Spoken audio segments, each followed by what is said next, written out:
Greetings, this is Ron Smalik, and I want to take you on a journey through one of my earliest childhood passions, the world of my Nintendo Entertainment System.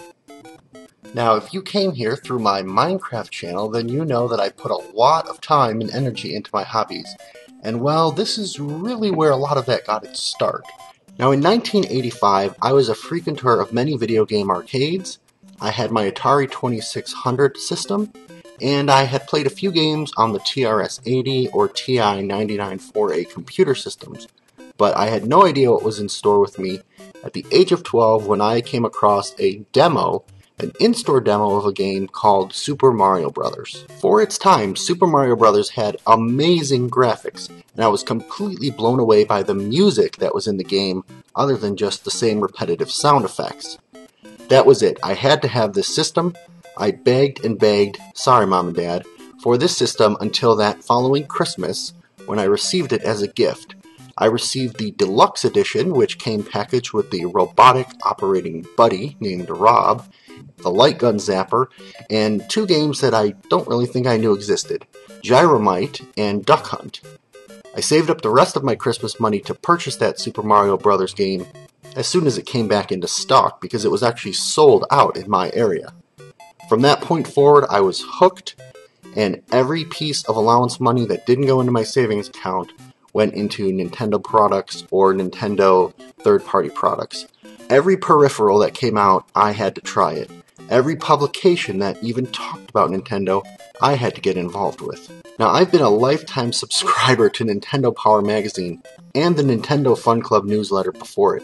So much so that I even created my own Nintendo Fun Club newsletter for my local neighborhood and kids at school.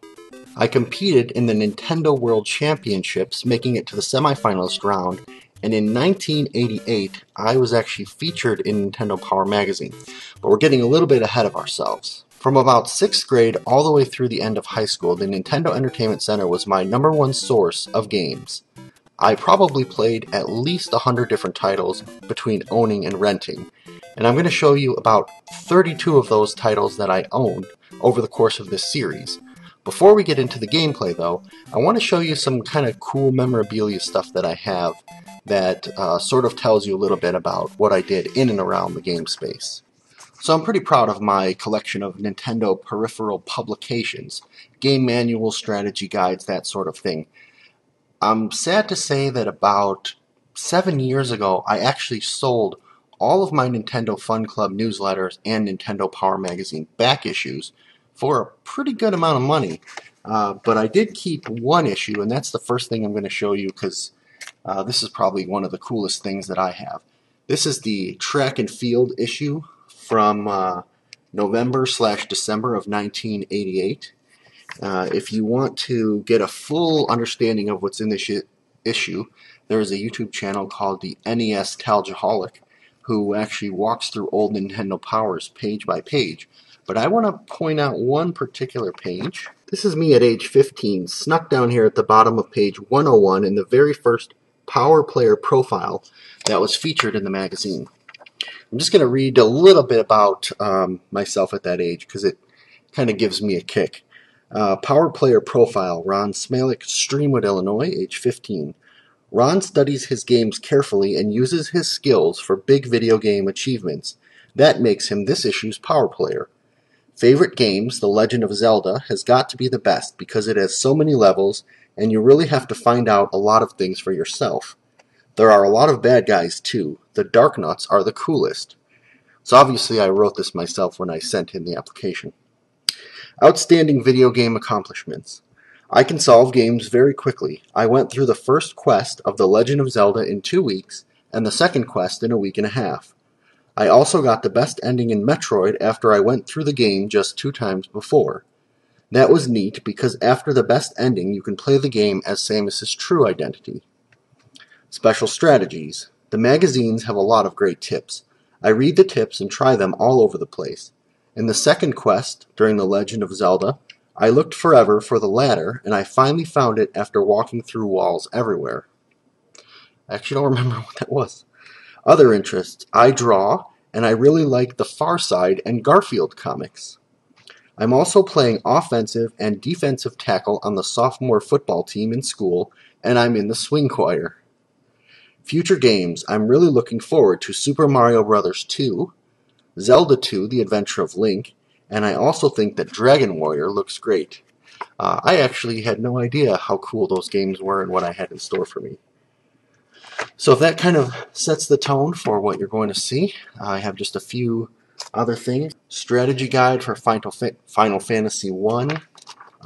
This was before there was such a thing called the internet, and you couldn't get any strategies for video games other than strategy guides that were published by Nintendo or a handful of other companies, or by calling Nintendo's 1-800 number for a few quarters. When I was a kid, I used to go to the library every Saturday, and my mom and dad were a little bit wary of me using the home phone to call this toll number, so I used to save up my quarters, go to the library on Saturday, and use the payphone to call Nintendo's Tip of the Day hotline. Alright, here's a Dragon Warrior strategy guide that came out of one of the Nintendo Power issues. For whatever reason, I actually have 2 copies of the official Nintendo Player's Guide. This is actually pretty amazing. This has basically got, let's see, a complete review of over 90 games for your NES. And this was put out, I think this was put out shortly after Zelda 2. So it's got games in here broken up by adventure, sports, action, light gun, programmable, arcade classics, robot, and education. So it's got Donkey Kong 3, it's got Duck Hunt, Ikari Warriors, Kung Fu. I mean, I can remember reading these things daily to get my tips and just get more Nintendo. I think with today's console games, I don't even know what games are out there. There are so many of them. Back then, I knew every game that was coming out, the release date, etc. Alright, this is an envelope. As you can see, it's got VIP, Nintendo World Championships, and official quarterfinalists. So that was the second round that I won before getting to the semifinals. And inside of this envelope, I have my original ticket stub for the event. This was the Nintendo Power Fest at the Chicago O'Hare Expo Center. This was Friday to Sunday, May 11th to 13th, 1990. So this is 2 years after that Nintendo Power appearance, where I was able to come back a second day and play. This is, I guess this is probably another ticket stub. I don't know if this one was for parking, but it's also for Nintendo Power Fest. Maybe this was for my second day. What do we got here? This entitles, this little blue card right here entitles the bearer to 1 videotape at the Nintendo Fruit Snacks Make Your Own Video booth. So that was one of the events that they had at Nintendo Power Fest. This is the semi-finalist letter, which I'm not going to read in detail to you, but it basically told me where to follow up, where to show up, how to get in, and how to compete in the semi-finalist round, which I think was the 3rd round and the last round of that particular competition. This is my Nintendo Fun Club newsletter official card. I was a card-carrying member there. Yeah, I was a total geek even back then, or maybe this is what made me a geek. And here's my Nintendo World Championship semi-finalist hat that I won for competing. Alright, this is a cassette tape from Nintendo Power. I don't exactly remember how I got this, but it was basically a cassette tape. I think it had a Nintendo Power song, and then it had some pre-recorded tips for video games. Kept that. And then I have this entire shoebox full of things like my little Garfield notepad of Nintendo codes. So I used to write down all the secret codes for Metroid levels, for other games. You can see I've got sort of these little tabs on here to separate games. You can't really see that in focus too much, but this was Kid Icarus and a couple other games that are in here. This was my Nintendo codes book. I have all sorts of manuals, maps for games that came with. These are all original game manuals for every game that I owned. I even kept a consumer repair invoice. Apparently one of my Game Boys was damaged and I had to send it back for repairs. Kept that for some reason. Okay, now this is something else apparently I won. Dear winner, congratulations on correctly answering the 3 questions in the May Final Fantasy Treasure Quest. Enclosed is your prize, 2 custom-designed Final Fantasy controller templates. Ooh. These templates fit on your regular Nintendo controllers without adhesive, etc., etc. So that was a contest that ran in Nintendo Power Magazine. I have all sorts of hand-drawn maps and dungeon mazes and things like that for games. This is a overhead world map of Ambrosia from the Ultima series. This is a hand-drawn world map of Sosaria from the Ultima series. That was one of my all-time favorite games. And this is another, oh my gosh, I have stacks and stacks of graph paper maps of dungeons from these games. Hand-drawn, every treasure, every monster, basically step by step. And this one here, this is probably the coolest one that I have. Hopefully you're going to be able to see this, but this is a giant 2-scale map of The Legend of Zelda 1. All of the hidden locations, all of the different rooms. You can kind of see down at the bottom where it's in focus. Each individual screen was hand-drawn with trees, caves, etc., graves, and all the markings. And then a lot of the dungeons are on the back for the original quest as well as the second level quest. What do we got this? How to Win at Super Mario Brothers. This is another mini strategy guide.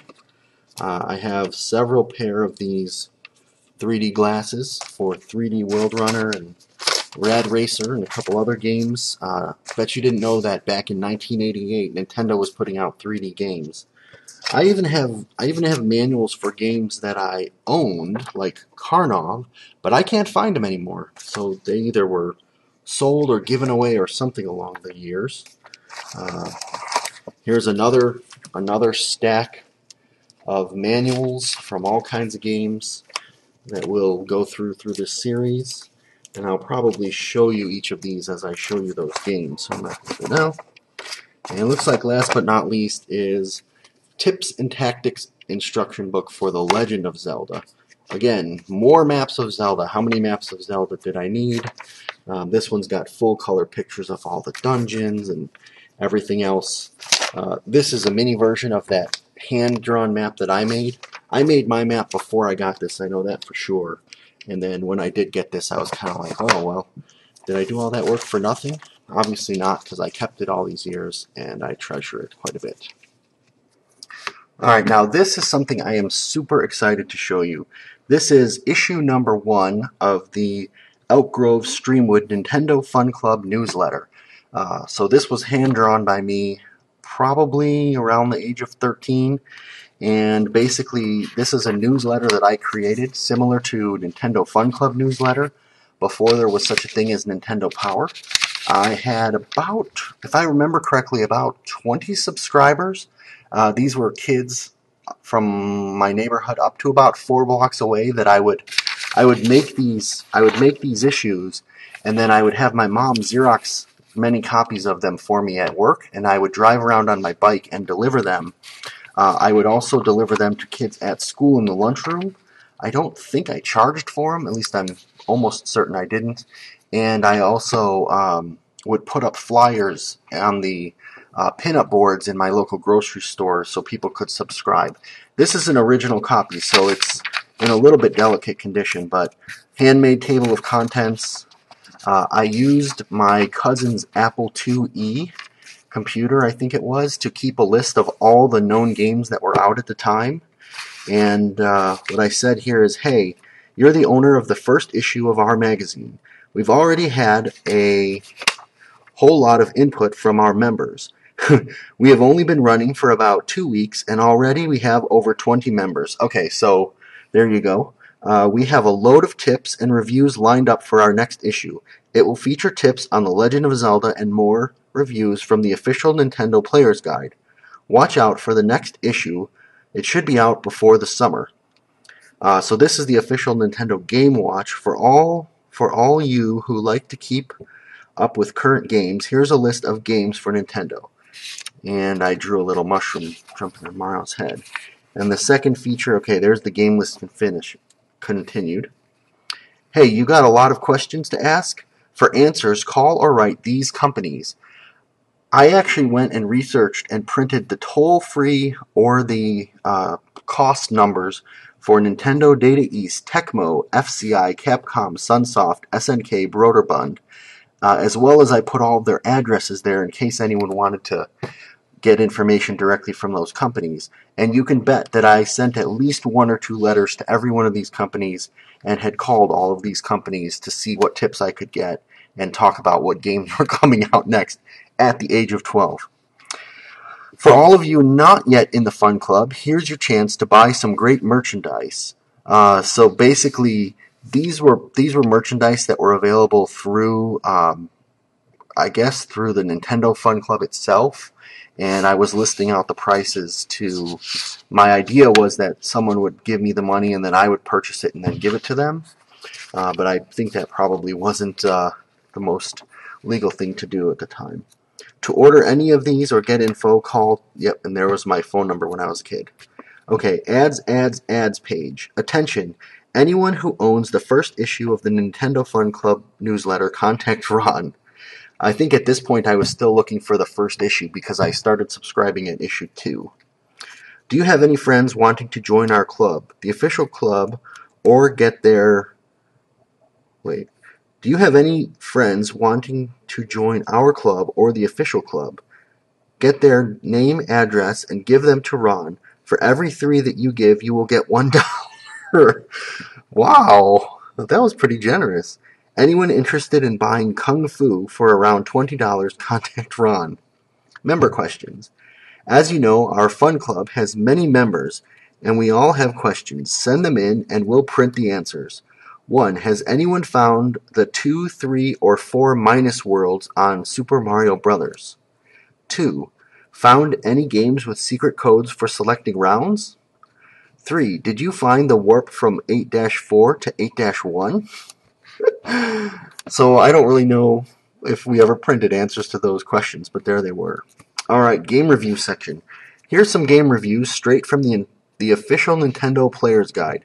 So I think what I must have done was I must have taken this book and actually just copied some of these reviews directly out of there. I'm not sure. Let's take a look. Breakthrough. This fast-paced action game from Data East is really a hit.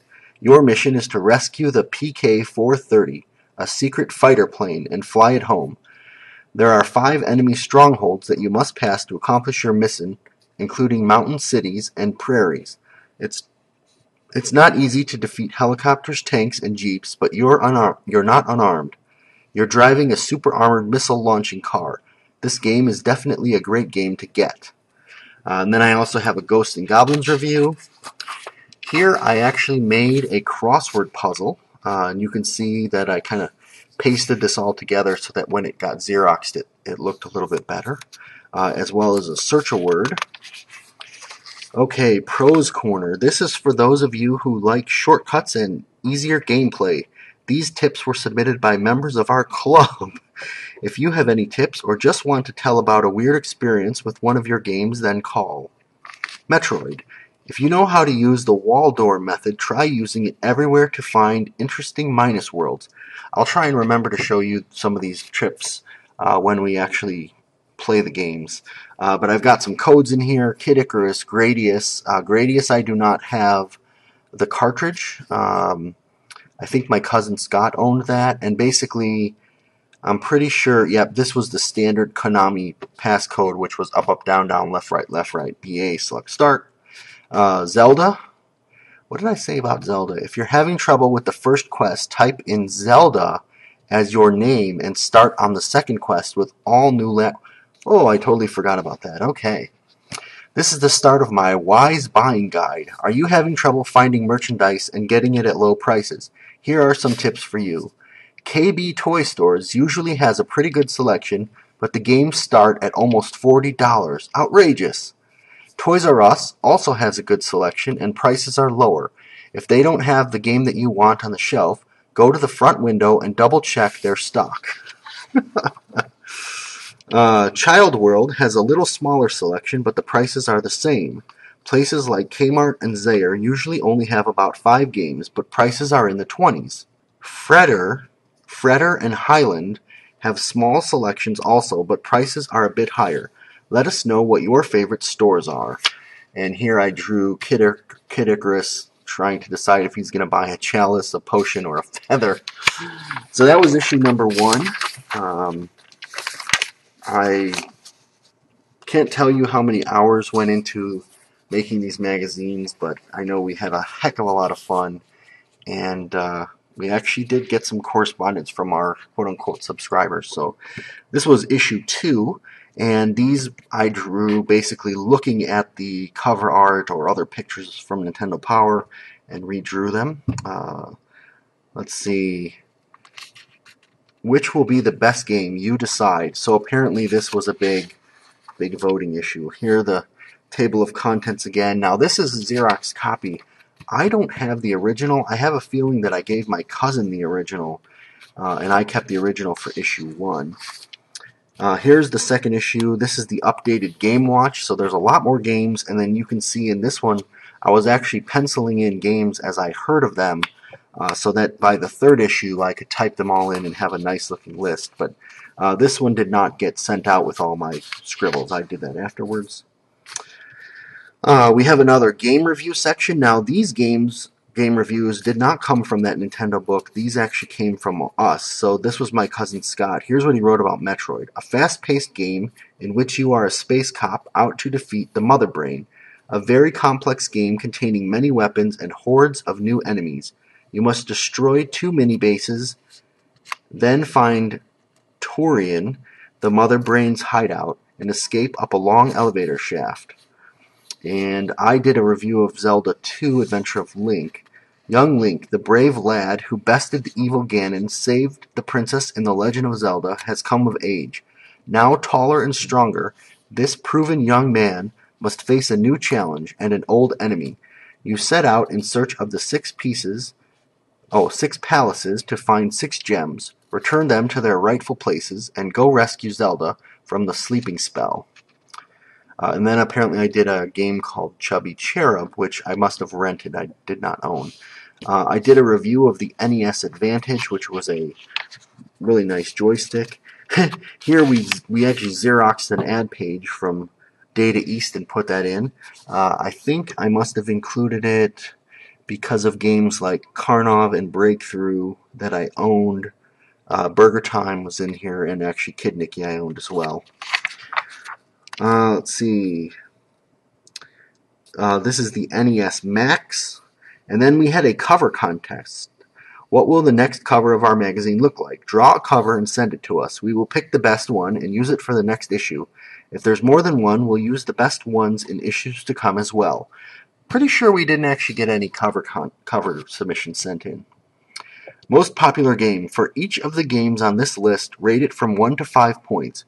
Give your list or a copy of it to Ron or Scott, and we'll print the best 5 in our next issue. So your choices for best game were Super Mario Bros., Zelda, Kid Icarus, Double Dribble, which was a basketball game, Russian Attack, that was an army game, Metroid, Punch-Out, Castlevania, Rad Racer, or Pro Wrestling. I think then, as well as now, I would have had to go with Zelda all the way. We had a Name the Club. So the Streamwood/Outgrow Fun Club does not have an official name. Give us as many ideas for a name as you like. or tell us if we should just use the Streamwood Elk Grove Club. We will print them all in the next issue and vote on the best one. Ads, ads, ads. I was still trying to sell Kung Fu for 20 bucks, and I was still trying to find the first issue. Here's some more stuff we were trying to sell as a pass-through. Here's some games. So you basically had to solve these riddles, write the title of the game here, and then the circled letter would spell something else going down. Screen test. Match the screenshot with the name of the game. So match Duck Hunt with Duck Hunt, and Tech Mobile, and Excite Bike with their corresponding names down below. Let's brainstorm. Do you have any suggestions on what other features we could use in our magazine? Is this something you think is dumb to be in our magazine? Just let us know and we'll see what we can do. Who wrote that? Be sure to put your name on any articles that you submit, or we won't be able to print it in our magazine. Thanks, and hey, it's to your benefit. And we've got a tips and tactics session, a game tips wanted section, a member question section.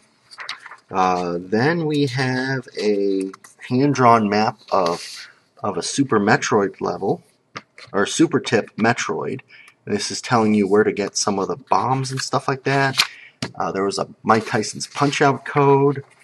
Here's a bunch of those Zelda hand maps that I did. And look, I was even putting ads down at the bottom of pages in line. It's pretty funny. Imagine what I would have done if I would have had a website back then. We were starting an artist's corner where we were asking people to draw whatever they wanted and send it in to us. And I guess these are some things that I drew. This is a pretty pathetic looking Donkey Kong and a not bad Kid Icarus that I definitely must have been copying off of box art to draw.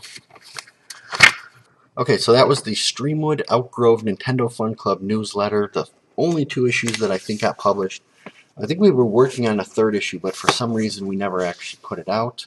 I don't know exactly why that was at this point, but like I said, for those of you who have forum pages and who manage message boards and Reddit posts and all kinds of stuff nowadays, we used to do it all by hand back in my day. So all that's left now is to get into some games. So in the next episode, I'm going to show you how I'm going to play the games, and I'm going to get into Super Mario Brothers. See you then.